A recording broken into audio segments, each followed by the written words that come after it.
Hi, Terry Rowland, T Rose Studios. Today I'm going to talk about how I prepare my salvages to actually be able to use them in a little zipper bag. So first I look at my salvages and I decide if I can use them so that I can see the colored sections similar to what looks like here. So I've got salvages plus a little bit of the fabric showing because it's wide enough that I can leave a little bit of the colored fabric exposed. If I've got a selvage that's narrow like this, I can't leave the fabric showing, so my bag's going to look similar to this or this particular bag. So this one is only salvages showing, none of the fabric showing. Still looks beautiful because it's got all of the words and all of the colored dots to show what the fabric actually was. This one has the colorful fabric. It's just sort of a history of where this fabric came from. So I'm going to show you both ways. Now, I've got a heavier piece of cotton. It's like a shirting weight, so it's heavier than quilting cotton, but it's not quite as heavy as denim. I always use a heavier weight on my back fabric. I just want it for stability. I want my bags to be a little bit stronger. I could use quilting cotton. Usually with quilting cotton, I always put a batting in it. If I use something heavier, I don't usually put a batting in it because I don't need a batting in them. So if I was going to be adding to this one, I am just going to basically overlap it so that I can still see the words. And I'm just going to sew right along the edge of the piece I'm adding. So just a running stitch. Some people like a zigzag. I don't think it's necessary to put a zigzag in, but that's their own thing. So I'm going to pre-cut a piece in here. Now this one doesn't have a whole bunch of pretty dots on it.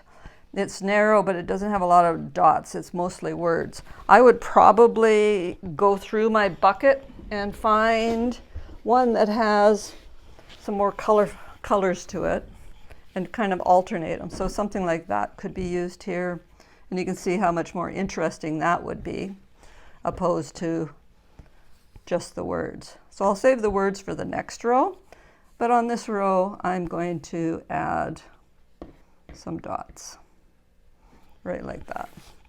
I'm just going to roughly cut that off on the end just so I've got a little extra. And I'm going to just take this to my sewing machine and I'm going to sew it. Again, I'm going right along the edge of the piece that I'm adding. I've overlapped it so that I'm right up to the words of this one. And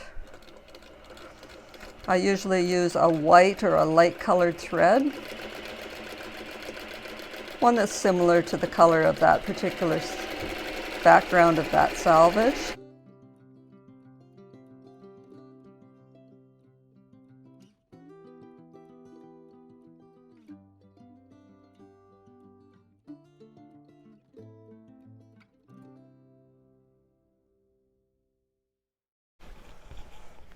Now that one's been added. And I'll continue just adding all the way up until this base fabric is full. Then basically I'm just going to flip it around, add a zipper to the top, and I'll have just a little zippered bag that I can use. This is done with the selvages that are very narrow. So all you're going to see is the words and the dots. Now on this one, you can see I've extended them past.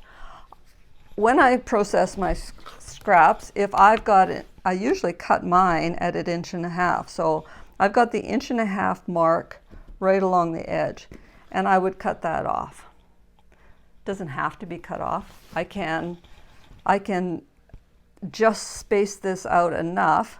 Doesn't matter to me, I've got extra under there. I want at least 1/4 inch. And I would just keep adding strips all the way along. I'm not going to put those two together because they're the same. So let's mix it up a little bit.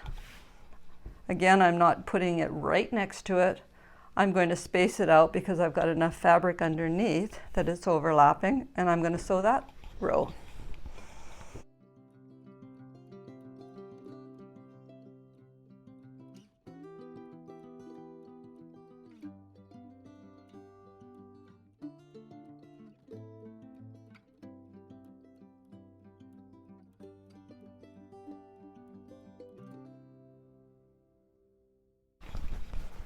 And again, I will continue adding these all along.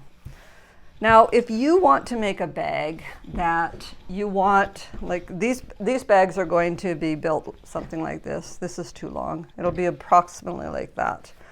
If you want all your salvages the right way up, you actually have to start in the center of the bag. And I'll start in the center of the bag with just a piece of fabric. This happens to be a selvage off the other side that somebody had given me, and they had just cut the selvage and they gave me both sides. But this is just a piece of fabric I can throw right in the middle. I can take this, overlap it, and I can grab, let me just grab one more here. Let's say this one, and I can overlap it. So I've left a little bit in the middle. I've got lots underneath, and I'm going to add salvages all this way, and I'm going to add salvages all that way. So then when I go to fold it in half to make my zipper bag, this side is all going to be right way up, and this side will be right way up. You need to make your base just a hair bigger than what your pattern requires, and then just trim it down to size once you've got all of your strips in it. We're basically making yardage. When I do it on the long arm.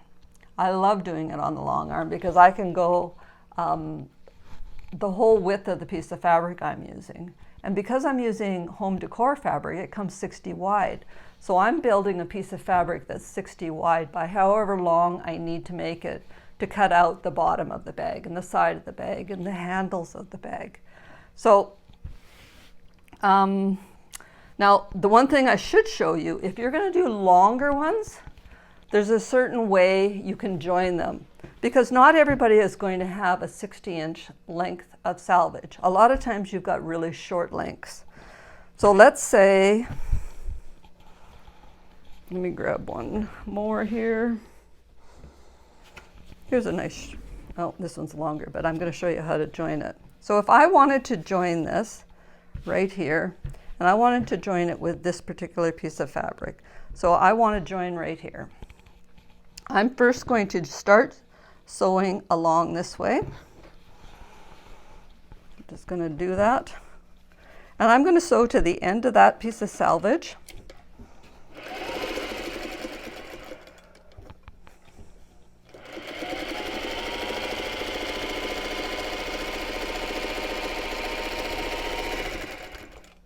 I'm going to stop. I'm going to take this one and I'm going to put it right side together. I'm going to pick my needle up and I'm just going to pull it over 1/4 of an inch.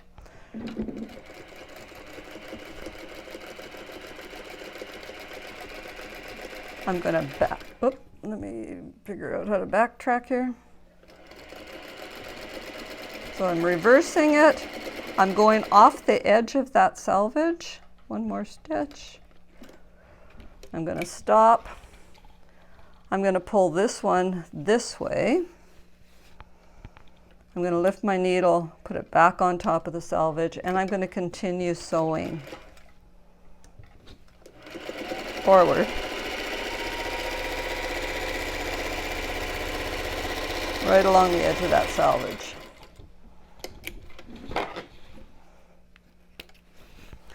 So now you can see that I sewed along here, I came off, I placed that right side together, I sewed, came back, came off, flipped it over, and now I continued sewing along that selvage. So now I have it joined with no raw edges in the middle. And you can see that at the back.